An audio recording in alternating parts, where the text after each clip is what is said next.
تقریباً 700 سال پہلے کے مفسر قرآن حضرت شیخ نور الدین خراسانی رحمۃ اللہ تعالیٰ علیہ نے مؤذن کو اذان میں اشہد ان محمد رسول اللہ کہتے سنا تو آپ اپنے دونوں انگوٹھے چومیں اور ان کے ناخن اپنی پلکوں پر ملیں۔ جب دوسری بار مؤذن نے پڑھا تو پھر یوں ہی کہا، آپ سے اس عمل کی وجہ پوچھی گئی تو فرمایا میں پہلے انگوٹھے چوم کر آنکھوں پر لگاتا تھا، لیکن بعد میں ایسا کرنا چھوڑ دیا تو میری آنکھیں خراب ہو گئی۔ مجھے خواب میں پیارے پیارے آخری نبی محمد عربی صلی اللہ علیہ وسلم کی زیارت ہوئی تو فرمایا تو نے اذان کے وقت آنکھوں پر انگوٹھے لگانے کیوں چھوڑ دی؟ اگر تو چاہتا ہے کہ تیری آنکھیں درست ہو جائے تو دوبارہ انگوٹھے چومنا شروع کر دے۔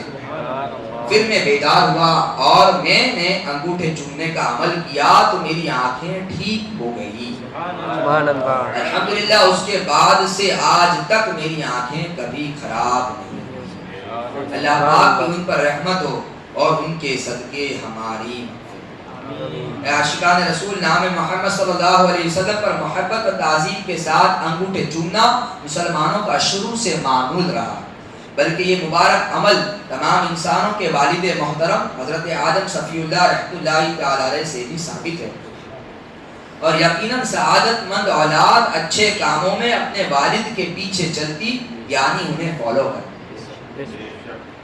300 سال پہلے کے بزرگ شیخ اسماعیل حق حنفی رحمۃ اللہ تعالی علیہ تفسیر قرآن روح البیان میں لکھتے ہیں کہ ایک روایت میں ہے کہ حضرت آدم صفی اللہ علیہ السلام کے پیچھے فرشتے آتے تھے۔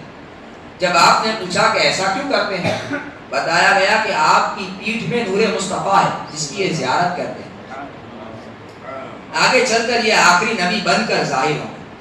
آپ علیہ السلام نے دعا کی، یا اللہ پاک اس نور کو پیچھے کے بجائے آگے کر دے تاکہ فرشتے پیچھے سے زیارت کرنے نہ آئے۔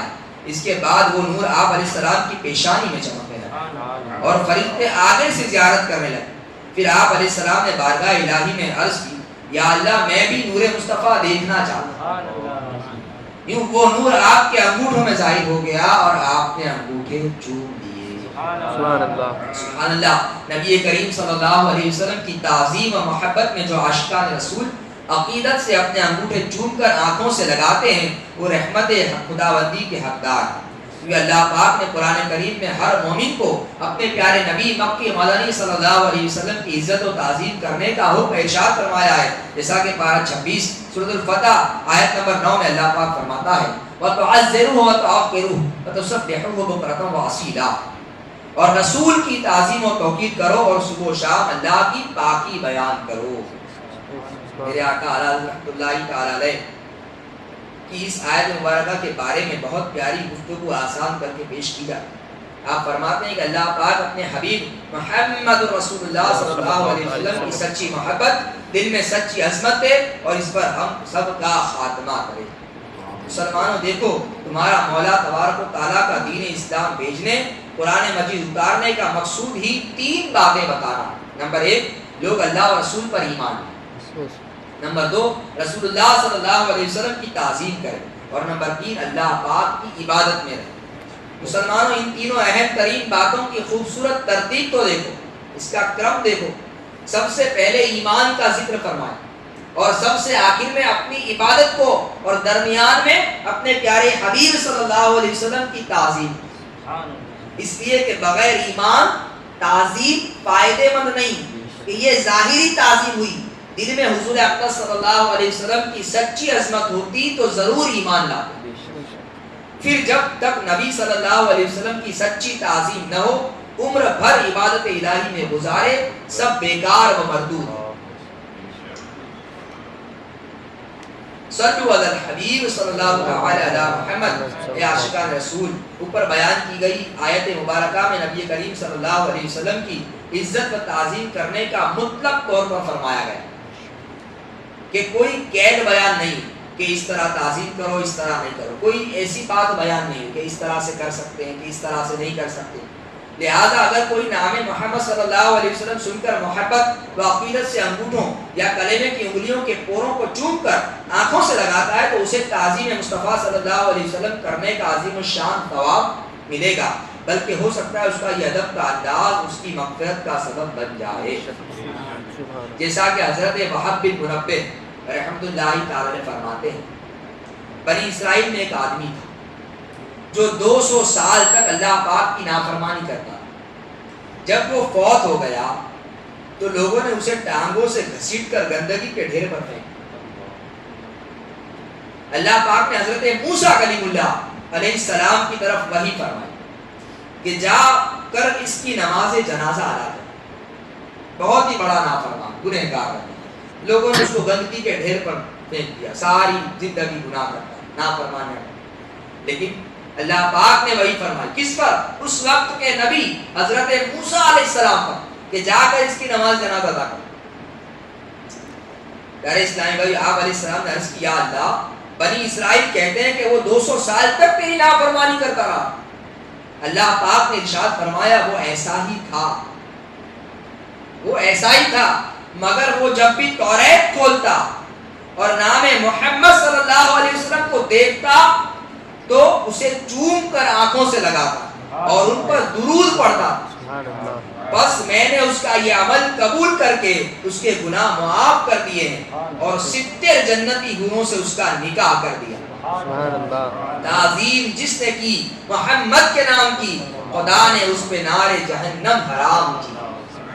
اسلامی بھائیو، اس واقعے کو بڑے بڑے علماء کرام اور محدثین اعظام رحمۃ اللہ علیہ نے اپنی کتابوں میں لکھا ہے، اور اسے بیان کرنے والے حضرت وہب بن منبہ رحمۃ اللہ تعالی علیہ خود تابعی بزرگ ہے. یہ کوئی عام ہستی نہیں ہے، یہ تابعی بزرگ ہے. تابعی کس کو کہتے ہیں؟ جس نے صحابہ کو ایمان کی حالت میں دیکھا، صحابی کو، اور ایمان پر دنیا سے گئے، اس کو تابعی کہتے ہیں. اور جس نے آقا صلی اللہ علیہ وسلم کو ایمان کی حالت میں دیکھا اور ایمان پر ہی دنیا سے گئے، اسے صحابی کہتے ہیں. تو یہ تابعی بزرگ ہیں جن کے بارے میں حدیث پاک بیان کی جاتی ہے. ان کے بارے میں اللہ کے رسول کی حدیث ہے صلی اللہ علیہ وسلم. وہب بن منبہ رحمۃ اللہ تعالی علیہ جنہوں نے یہ بات بیان کی ہے نا، ان کے بارے میں اللہ کے رسول صلی اللہ علیہ وسلم نے کیا فرمایا سنتے ہیں. نبی کریم صلی اللہ علیہ وسلم نے ارشاد میری امت میں ایک شخص ہوگا. کیا فرمایا آپ نے؟ میری امت میں ایک شخص ہوگا جس کا نام وہب ہوگا. اللہ کے رسول صلی اللہ علیہ وسلم نے غیب کی خبر دیتے ہوئے ارشاد کہ میری امت میں ایک شخص ہوگا جس کا نام وہب ہوگا، اللہ پاک اسے حکمت عطا فرمائے. تو پیارے اسلامی بھائی، یہ جو روایت بیان کرنے والے کون ہیں؟ یہی وہب جن کے بارے میں حدیث پاک. کیا فرمایا آپ نے سنا آپ نے. مولانا روم رحمۃ اللہ تعالی اپنی مثنوی میں لکھتے ہیں کہ انجیل شریف میں نام مصطفیٰ صلی اللہ علیہ وسلم تھا جسے ادب و تعظیم میں خوش نصیب چما کرتے تھے. انجیل یہ بھی آسمانی کتاب ہے، قرآن آسمانی کتاب ہے. تو انجیل میں بھی تھا نام محمد صلی اللہ علیہ وسلم جسے خوش نصیب چما کرتے تھے. اللہ پاک نے اس کی برکت سے انہیں کئی آفتوں اور مصیبتوں سے محفوظ فرمایا. اور جنہوں نے اس بابرکت نام کی بے ادبی کی وہ دنیا میں ہی ذلیل و رسوا ہوئے. محفوظ صدا رکھنا شہا بے ادبوں سے، محفوظ صدا رکھنا شہا بے ادبوں سے، اور مجھ سے بھی سرزد نہ کبھی بے ادب. اے دعا کرتے رہے اللہ پاک ہمیں بے ادبوں سے بچا، اور اس کے اللہ پاک اپنی اور اپنے حبیب صلی اللہ علیہ وسلم کی اور دوسری جو اسلام کے جو شعائر ہے اس کی بے ادبی سے ہمیں بچا. صلو علی حبیب صلی اللہ علیہ وسلم. یہ کتاب میں اس کے تعلق سے پورے دلائل موجود ہیں، انگوٹھے چومنے کے تعلق سے پوری کتاب ہے. اگر ہم یہ ابھی پڑھنے جائیں گے تو 1 گھنٹے کا بیان چاہیے. پھر کبھی انشاءاللہ. یہ کتاب کا نام ہے انگوٹھے چومنے کی برکتیں. یہ آپ نیٹ پر سے ڈاؤن لوڈ بھی کر سکتے ہیں، اور اس میں دوسری ساری چیزیں بھی بیان ہو کہ جو کام یعنی کہ بہت ساری چیزیں اس پر سے دلائل بیان ہوئے جو دوسرے لوگ جو اس کی رد میں جو باتیں بیان کرتے ہیں، تو اس کی رد میں ماشاءاللہ یہ دعوت اسلامی کا رسالہ ہے، اس میں وہ ساری چیزیں بیان کی گئی ہیں کہ بھائی کوئی چیز کو اگر کوئی بندہ ناجائز کہتا ہے تو اس کے لیے دلیل چاہیے. اگر دلیل نہیں ہے تو وہ چیز جائز ہے. یہ دیکھو پیارے اسلامی بھائی، یہ رول ذہن میں بٹھا لیجئے کہ جس کام سے شریعت نے کہیں منع نہیں کیا، یہ ایک رول سے قاعدہ ہے شریعت کا. کیا قاعدہ؟ کہ جس کام سے شریعت میں کہیں منع نہیں کیا گیا تو اس کا مطلب یہ ہے کہ وہ جائز ہے. اب کسی کے کہنے سے وہ کام ناجائز نہیں ہوگا، کیونکہ شریعت نے اس کو ناجائز نہیں کہا، تو ہمارے اور آپ کے کہنے سے کیسے وہ ناجائز ہوگا؟ کیونکہ ناجائز کہنے کے لیے شریعت کی دلیل چاہیے۔ بعض نادان عام بھولے بھالے عاشقان رسول کو پریشان کرنے اور سیدھے راستے سے بھٹکانے کے لیے انگوٹھے چومنے یا جشن ولادت مصطفیٰ صلی اللہ علیہ وسلم پر گھر سجانے یا جلوس میلاد میں جانے کی دلیل مانگتے ہیں۔ حالانکہ دلیل ان کو دینی چاہیے کہ دلوں میں عشق رسول بڑھانے والے ان نیک اور پاکیزہ کاموں سے قرآن و حدیث نے کہاں منع کیا ہے؟ ایک دلیل آپ یہ لوگ لا کے دکھا، کہاں پر منع کیا ہے؟ جب کہیں منع کرنے کا حکم نہیں تو پھر کیوں غلط فہمی پھیلا کر لوگوں کو پریشان کرتے اور تشویش میں مبتلا کرتے؟ ایسوں کو چاہیے کہ وہ ذرا غور تو کریں کہ مسلمانوں کو کس مقدس کام یعنی نام محمد صلی اللہ علیہ وسلم سے عقیدت و محبت کا اظہار کرنے سے منع کریں۔ کاش یہ فوراً سے پہلے توبہ کریں، ورنہ مرنے کے بعد سخت پچھتاوا ہو سکتا، نہ اٹھ سکے گا قیامت تلک خدا کی قسم اگر نبی نے نظر سے گرا کر چھوڑ دیا۔ صلو علی الحبیب صلی اللہ تعالی علی محمد۔ تقریباً دنیا بھر میں یہ دستور ہے کہ اپنے وطن کا گھرانہ پڑے جانے کے وقت پوری قوم ادب سے کھڑی ہو، 26 جنوری ہو یا کوئی وطن کا سمجھو کہ کوئی ترانہ ہو تو پوری قوم کھڑی ہوتی ہے، اور جو کوئی اس کے برعکس کرے اسے بعض اوقات ترچھی نظروں سے بھی دیکھا جاتا ہے۔ کپڑے کے بنے جھنڈے کو عزت اور تعظیم کی نشانی سیلیوٹ کیا جاتا ہے، جھنڈا ہوتا ہے اسے سیلیوٹ کیا جاتا ہے۔ آج تک پوری دنیا میں آپ نے کبھی نہیں سنا ہوگا کہ کسی نے اس عمل کی مخالفت کی یا اسے گناہ کا کام کہا۔ کوئی کہتا ہے اس کو گناہ کا کام؟ نہیں کہتا کوئی بھی، حالانکہ قرآن و حدیث میں اس کا حکم نہیں ہے، اور دور صحابہ میں بھی یہ کام دور دور تک نہیں ہوا، بلکہ جو اپنے وطن عزیز کے ترانے پر کھڑے ہونے یا سیلوٹ کرنے کے بارے میں منفی گفتگو کرے گا یعنی نیگیٹو بات کرے گا تو ہو سکتا ہے اسے وطن کے غدار کا لقب ملے۔ تو جو نام مصطفیٰ صلی اللہ علیہ وسلم تعظیم اور ادب کرنے سے روکے اسے کیا لقب دینا چاہے؟